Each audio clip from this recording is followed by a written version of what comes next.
ہمارے چینل سے جڑنے کے لیے یوٹیوب پر ابھی سبسکرائب کریں شاہجی نیٹ ورک اور بیل آئیکن ضرور دبائیں تاکہ آنے والی ویڈیو کی نوٹیفیکیشن سب سے پہلے اپنے اوپر غور کرنے کی یہ جو ہے نا کس چیز میں آگے بڑھے ہم بتاؤں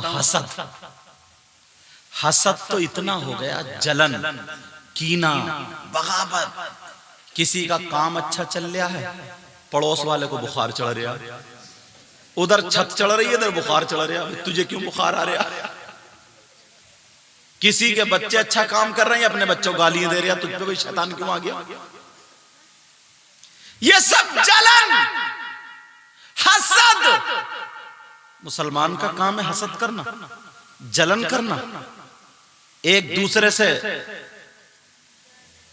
نفاق رکھنا ایک دوسرے کی ادھر آدر کرنا رشتہ داریاں ختم کرا دینا بعض آدمی نے تو یہ شیوا بنا لیا اتنا جھوٹ بولتا ہے اتنا جھوٹ جب تک رشتہ توڑوا نہیں دیتا ہے اس کا کھانا ہضم نہیں ہوتا بعض ایسا پتہ نہیں کیا ہوا اس کو ایسے کہتے ہیں نبی کے غلام ہے نبی کے غلام ہے نبی کی زندگی کے کچھ واقعات بتاؤں اگر اجازت ہے تو سننا چاہ رہے ہو میرے نبی کا زمانہ سننے کی بات ہے بڑی پیاری بات یاد آ رہی ہے آمنہ کے لال کا زمانہ میرے آقا مسجد میں بیان فرما رہے تھے کہاں مسجد میں اتنا پیارا وقت اتنا پیارا اور سننے والے صحابہ سب ایسے سن رہے تھے خاموش ہو کر کے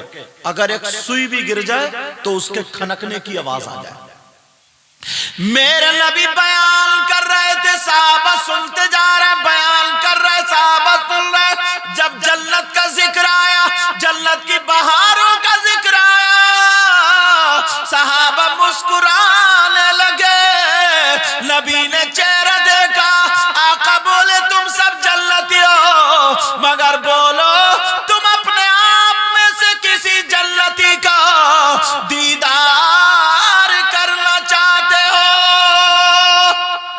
کرنا چاہتے ہو دیدار سب صحابہ نے عرض کیا ہاں کا بتا دو کون ہے جنتی حالانکہ سب جنتی تھے وہ صحابہ تھے کہا کون ہے جنتی آقا کسی نے سوچا نا یہ نماز بہت پڑھتے ہیں یہ قرآن بہت پڑھتے ہیں یہ مسجد میں بہت رہتے ہیں ان کا نام آئے گا ان کا نام آئے میرے نبی نے ادھر دیکھا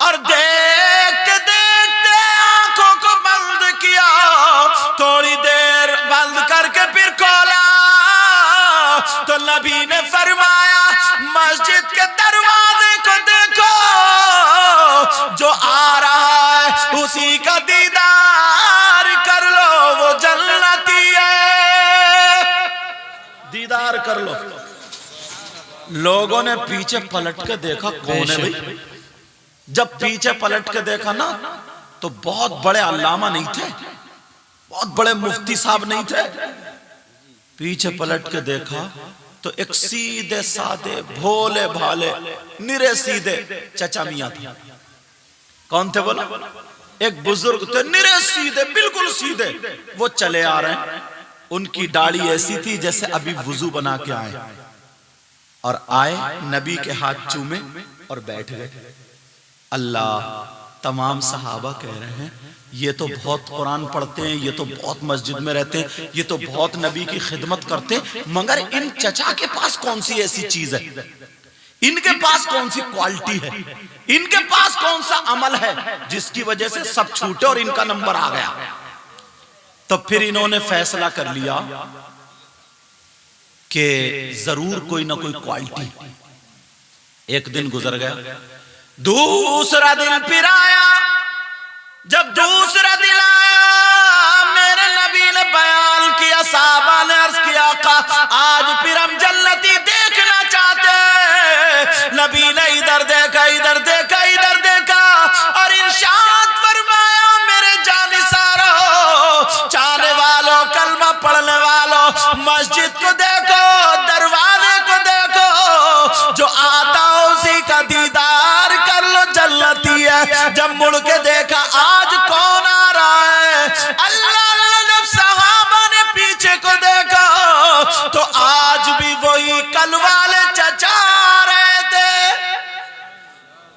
آج بھی انہی کا نمبر.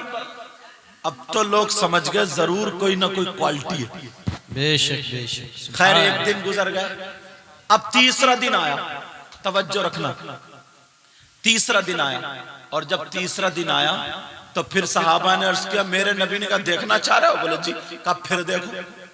جب مسجد کے دروازے کو دیکھا تیسرے دن بھی وہی آ رہے ہیں. اب تو پکی ہو گئی. ایک صحابی تھے جوان, حضرت عاصم جوان تھے. وہ ان چچا میاں کے پاس گئے جب محفل ختم ہو گئی.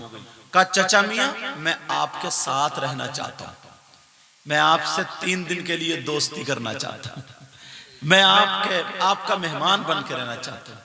کیا یار نیکی تلاشنے کے لیے لوگ قریب جاتے تھے. پرانے دوست کی بہن کو اپنی سگی بہن سمجھتے تھے. پوچھ لو, جیسے اپنی بہن کو شادی میں بھات وغیرہ جو چیزیں دی جاتی ایسے ہی دوست بھی پورا دیتا تھا. اور دوست کی بہن بھی اس کو ایسے ہی سمجھتی جیسے سگا بھائی. اور آج میری بہنیں بیٹھی ہیں, میں بند جملوں میں بولوں گا سمجھ لینا, اللہ معاف فرمائے. آج دوست نہیں ہے, یہ آستین کا سانپ ہے. سانپ یا تو کسی کی بہن بیٹی کے چکر میں دوستی کر رہا ہے, یا بیوی کے چکر میں دوستی کر رہا ہے, یا پھر زمین جائیداد کسی نہ کسی لالچ میں دوستی کر رہا ہے. سمجھ میں آ رہی ہے؟ یہ زہریلا پن ہمیں چھوڑنا پڑے گا. میرے نبی نے کہا تیسرے دن پھر انہی کو جنتی بتایا. وہ صحابی ساتھ میں ہو لیے. کہا چچا میں ساتھ میں رہنا چاہتا ہوں. وہ چچا میاں بولے بیٹا میں غریب ہوں, تم کیا کرو گے؟ میں بہت پریشان کام کرتا ہوں, تم کیا کرو گے؟ جب میں نے ان چچا میاں کی ڈیٹیل نکالی, پورا پڑھا, میں نے کہا دیکھو یہ تھے کون. جب میں نے پڑھا معلوم ہے کیا کرتے تھے. وہ ایک چمڑے کا تھیلا تھا. مسجد میں جو لوگ, وہ مدینے میں جو لوگ کھجور کھا کے گٹھری پھینک دیتے نا, تو وہ گٹھری بینا کرتے تھے اور بین کے رکھا کرتے تھے. پھر اکٹھی ہو جاتی تھی, سکھایا کرتے تھے. سکھانے کے بعد اسے بازار میں بیچتے تھے. لوگ ایندھن کی جگہ چولہے وغیرہ جلانے میں اس کو لیا کرتے تھے. جتنا روپیہ پیسہ ملتا تھا شام کو کھانا خرید کے اپنا بس کھاتے تھے, اور جتنا بچتا تھا سارے کا سارا غریب و محتاج و مسکینوں کو بانٹ دیا گیا. کہاں ہے انسان ایسے؟ آج تو دوسرے کی زمین ہڑپنے کے چکر میں. اللہ اللہ کہنے لگے چچا میں آپ کے ساتھ رہوں گا. چچا بولے بیٹا رہ لو. دن بھر وہ چچا میاں گٹری پیتے رہے. یہ صحابی رسول جو جوان تھے یہ بھی گٹری پیتے رہے. شام ہو گئی, کھانا کھا لیا. چچا میاں کہنے لگے بیٹا سنو, میرے پاس 2 چٹائی ہے, یہی میرا بستر ہے. تمہاری چٹائی وہ ہے, میری ہے. سو جاؤ, انشاءاللہ فجر میں ملاقات ہوگی.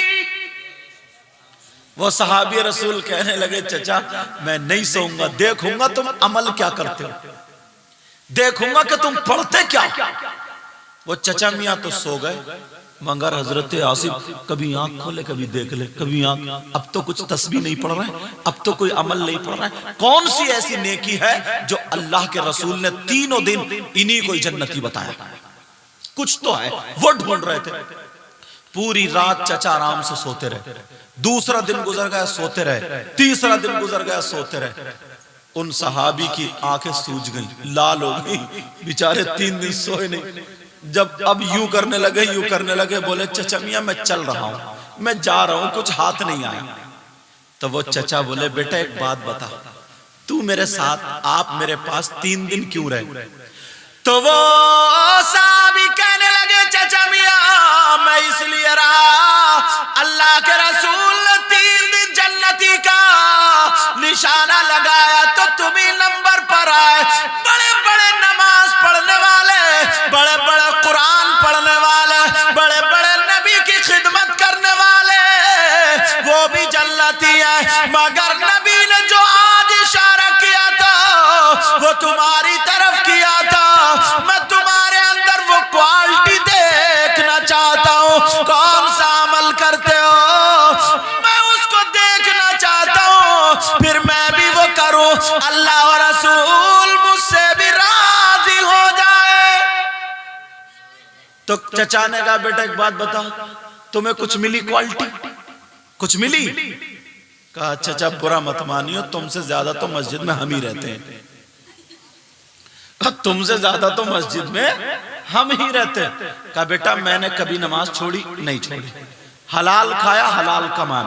چاچا میاں بولے بیٹا نہیں ملی، مگر جب تم میرے مہمان ہو تو لاؤ مجھ پر بھی بنتا میں تمہیں اپنے اندر والی وہ کوالٹی بتا دوں۔ تو 3 دن سے بیچارے پریشان مچل گئے، کہنے لگے چچا مجھے پتا ہوتا تو پہلے دن پوچھ لیتا، 3 دن سے سویا نہیں ہوں، جلدی بتا دو۔ بولے اچھا چلو رہنے دو۔ کہہ رہے نہیں چچا 3 دن سے رہا ہوں، 3 دن سے رہا ہوں، مچل گئے، بتا دو۔ تم لوگ سننا چاہتے ہو وہ کوالٹی بتاؤں؟ کیا کوالٹی بتا دوں؟ کوالٹی کیا تھی وہ؟ اچھا چلو رہنے دو، اب کبھی دیکھیں گے، رہنے دو۔ ارے جب تمہاری بے قراری کا عالم یہ ہے تو وہ تو آنکھوں سے دیکھ رہے تھے، وہ کتنے بے قرار ہوں گے۔ اس وقت کوالٹی بتاؤں گا، پہلے مجھ سے وعدہ کرو کہ ہاں انشاءاللہ ہم بھی اپنے اندر وہ کوالٹی پیدا کریں گے۔ اس لیے میں نے سنا، بولو انشاءاللہ۔ اور میری بہنیں بھی اگر یہ کوالٹی اپنے اندر پیدا کر لی تو ہر جگہ انشاءاللہ کامیاب رہو گے۔ بولو انشاءاللہ۔ بتا دوں کون سی کوالٹی ہے؟ وہ چچا میاں کہنے لگے بیٹا سنو سنو، نماز میں بھی پڑھتا ہوں تم بھی پڑھتے ہو، قرآن میں بھی پڑھتا ہوں تم بھی پڑھتے ہو، مگر میرے اندر جو کوالٹی ہے وہ سنو، میں نے جب سے ہوش سنبھالا ہے اپنے دل میں کسی کی طرف سے میل آنے نہیں دیا، حسد آنے نہیں دیا، جلن آنے نہیں دیا، کینہ بغاوت، میں نے اپنے دل کو حسد سے پاک رکھا۔ آج سے کسی سے حسد کرو گے، جلن کرو گے، عورتوں میں یہ بات زیادہ پائی جاتی ہے، عورتوں میں یہ بات زیادہ پائی جاتی ہے۔ اگر کسی کی بیٹی کا اچھا رشتہ ہو جائے، کسی کی بیٹی کا اگر اچھا رشتہ ہو جائے تو بس اس کے تو پیٹ میں آگ لگ جاتی ہے۔ کسی ترکیب سے اب یہ رشتہ کٹے، رشتہ ٹوٹے، اس کی بیٹی کا رشتہ ختم ہو، سیدھی سادی بھولی بن کے وہاں پہنچ گئی، اس کے گھر جا کے بولی کہ اس لڑکی کو تو دورے پڑتے تھے، اس لڑکی میں ہوائی اثر تھا، اس لڑکی کو یہ بیماری تھی، اتنے میں رشتہ ختم۔ کہنے کا مطلب یہ سنو، اگر تم کسی کو فائدہ نہیں پہنچا سکتے ہو تو تمہیں کسی کو تکلیف دینے کا بھی کوئی حق نہیں ہے۔ اگر تم کسی کو مدد نہیں دے سکتے ہو تو کم سے کم کسی کو نقصان بھی تو مت پہنچاؤ، اتنا یاد رکھنا۔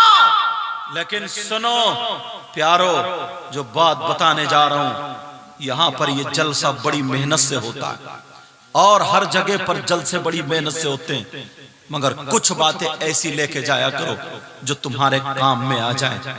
کتنے لوگ گناہ ایسے کرتے ہیں، گناہ ایسے کرتے ہیں، مگر نبی فرماتے ہیں 3 لوگ ایسے ہیں، 3 گناہ ایسے ہیں، اگر وہ لوگ نماز پڑھیں تو ان کی نماز قبول نہیں ہوگی، اگر جلسہ کریں تو ان کا جلسہ بھی قبول نہیں ہوگا، اگر تقریر کریں تو ان کی تقریر بھی قبول نہیں ہوگی، اور اگر نعت پڑھیں تو ان کی نعت بھی قبول نہیں ہوگی۔ کوئی بھی عبادت کرے تو ان کی عبادت قابل قبول نہیں ہوگی۔ وہ کون لوگ ہیں؟ کہیں ایسا تو نہیں ہے ہم میں سے بھی ہوں اور ہم جلسہ کرا رہے ہوں، ہمارا جلسہ قبول نہ ہوتا ہو، ہم نعرے لگا رہے ہوں، ہمارے نعرے قبول نہ ہو رہے ہوں، ہم تقریریں کر رہے ہوں، ہماری تقریریں قبول نہ ہو۔ یاد رکھو نبی نے فرمایا، او جلسہ کرنے سے پہلے سنو، نماز پڑھنے سے پہلے سنو، ساری عبادتیں کرنے سے پہلے سنو، آقا فرماتے ہیں میری امت میں 3 طرح کے لوگ ایسے ہیں جن کی کوئی عبادت قابل قبول نہیں، چاہے وہ کوئی بھی عبادت کرے ان کی عبادت قبول نہیں ہوتی ہے۔ کتنے لوگ ہیں وہ؟ اب میں بتا رہا ہوں نمبر 1، مجھے پتہ نہیں ہے تم نے گناہ کیا کیا اور آپ کو پتہ نہیں ہے میں نے گناہ کیا کیا۔ نمبر 1، چاہے بہن ہو یا بھائی ہو، کون ہے جس کی نماز قبول نہیں، جس کے روزے قبول نہیں، جس کی کوئی عبادت قابل قبول نہیں؟ کون ہے؟ سنو، نمبر فرماتے آقا فرماتے لا يقبل اللہ عز وجل صرفا ولا عدلا آق وملال ومکذب بقدر۔ نبی نے فرمایا وہ ہے جس کی نماز قبول نہیں، جلسہ قبول نہیں، کوئی عبادت قابل قبول نہیں، وہ ہے جو اپنے ماں باپ کا کہنا نہیں مانتا ہے، جو اپنے ماں باپ کی بے عزتی کرتا ہے، جو اپنے ماں باپ کو ستاتا ہے، جو اپنے ماں باپ کو تکلیف دیتا ہے، جو اپنے ماں باپ کو ناراض کیے ہوئے ہے، جو اپنے ماں باپ کا کہنا نہیں مانتا۔ جس کے ماں باپ اس سے ناراض ہے وہ ایسے کام کرتا ہے۔ اب وہ کتنے جلسے کرا لے، کتنے نوٹ دے دے، کتنی نعتیں پڑھ لے، کتنی تقریر کر لے، کتنی نماز پڑھ لے، کتنے قرآن پڑھ لے، نبی فرماتے ہیں اس کی کوئی عبادت قابل قبول نہیں۔ میری بات غلط ہو سکتی ہے مگر آقا کی بات غلط نہیں ہو سکتی۔ بولو کیا ہو سکتی ہے؟ آقا کی بات غلط نہیں ہو سکتی۔ پوری دنیا ایک طرف اور میرے نبی کا فرمان ایک طرف۔ نبی فرماتے اگر جس کے ماں باپ جس سے ناراض ہے اس کی کوئی عبادت قابل قبول نہیں۔ اب تمہیں سبق کیا مل رہا ہے؟ اس جلسے سے تمہیں سبق کیا ملا؟ اس جلسے سے تمہیں درس کیا ملا؟ اس جلسے سے تمہیں آگاہی کیا ہوئی؟ یہ پہلا سبق کہ اگر کوئی زبان سے کر رہا ہو، ماں باپ سے غلط بول دیتا ہو، یا ماں باپ کی طرف آنکھیں دکھاتا ہو، یا ماں باپ کا کہنا نہ مانتا ہو، تو وہ سن لے اس کے سارے دروازے بند، اس کے سارے دروازے بند، چاہے وہ حافظ ہو، مولانا ہو، قاری ہو، مفتی ہو، کوئی بھی اگر اس کے ماں باپ اس سے ناراض ہے تو اس کی ساری عبادتیں بیکار ہے۔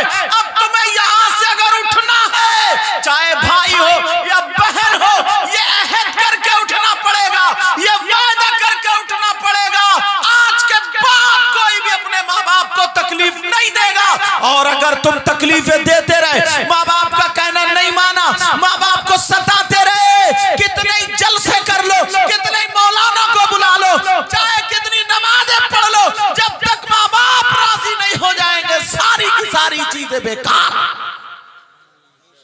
ساری چیزیں بیکار۔ سمجھ میں آ رہی ہے بات؟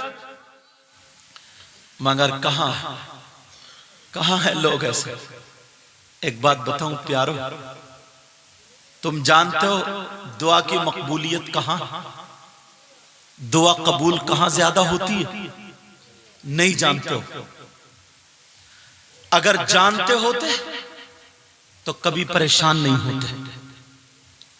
میں آیا کہ چلو سید صاحب ان کے ہاتھ چوم لو، دعا کرا لو، اچھی بات۔ کوئی اور پیر آئے کہ چلو پیر صاحب آئے ان کے ہاتھ چوم لو، عالم آئے، اچھی بات۔ کوئی ادھر جاتا دعا کرانے، کوئی ادھر جاتا، کوئی ادھر جاتا۔ مگر میں تمہیں ایک جگہ ایسی بتا دوں جو تمہارے گھر میں ہی ہے، اور اگر وہاں دعا ہو گئی نا تو پوری دنیا غلط ہو سکتی ہے مگر نبی کا فرمان غلط نہیں ہو سکتا۔ نبی فرماتے وہاں کی دعا رد نہیں ہو سکتی۔ وہ دعا کون ہے؟ کون کرے گا؟ کون ہے؟ کہاں ہے؟ آقا نے فرمایا وہ ماں باپ ہے۔ کون ہے؟ بولو، ماں باپ ہے۔ نبی فرماتے ماں باپ۔ کسی کی دعا ایسی ہوگی جو اعلی حضرت کی طرح ہو، کسی کی دعا ایسی شاہ جی میاں حضور کی طرح ہو، کسی کی دعا ایسی ہوگی جو صابر پاک مخدوم سمنا کی طرح ہو، کسی کی دعا ایسی ہوگی جو حضرت نظام الدین یا غریب نواز کی طرح ہو۔ تم میں سے کسی کی دعا ایسی ہے جو غوث پاک حسن و حسین کی طرح ہو؟ نبی فرماتے ہیں دعاء الوالدین ان اولادہما کا دعاء النبی ان امتہ. آقا فرماتے ہیں ماں باپ کی دعا، ماں باپ کی دعا، ماں باپ کی دعا اولاد کے حق میں ایسی ہوتی ہے جیسے نبی کی دعا امت کے حق میں ہوتی ہے. بے شک. نعرہ تکبیر، نعرہ رسالت، نعرہ غوثیت، مسلک اعلیٰ حضرت سید مقیم الرحمن صاحب قبلہ. اصلی چیز کو ہم نے ختم کر دیا، اصلی چیز کو ختم. توجہ رکھو میری طرف.